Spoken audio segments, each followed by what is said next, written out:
it is very challenging to maintain an adequate time in therapeutic range or an adequate INR in our patients who are on warfarin for atrial fibrillation and stroke prevention.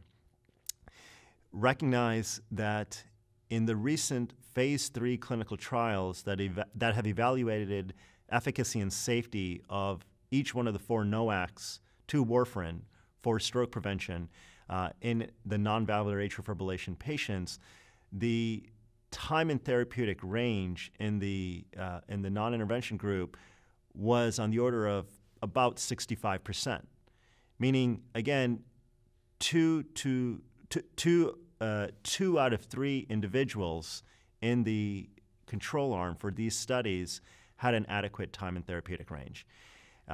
So that's quite problematic. That suggests to me that in the most optimal conditions in a large phase 3 multi-million-dollar clinical trial, at the very best, we can get about a 65% time in therapeutic range. 1/3 of the time, our patients are not in the adequate therapeutic range with warfarin therapy. And so I think that suggests that when we look at larger populations, real-world populations, my clinic practice or others, there are probably, the time in therapeutic range is probably lower. Overall, I believe it is challenging to maintain an effective therapeutic range using warfarin therapy in our AFib patients. Our patients confront several physiologic factors, other comorbidities. They take other medications, their diet changes, and these are factors that influence the effectiveness of warfarin therapy and the time in therapeutic range. A reversal agent for any anticoagulant is important. Ideally, an individual who is on an anticoagulant medication and experiences the side effect of bleeding would be under close supervision or monitored care such that a reversal agent could be administered immediately. We recognize, however, that most bleeding events don't occur in hospital or under a supervised condition.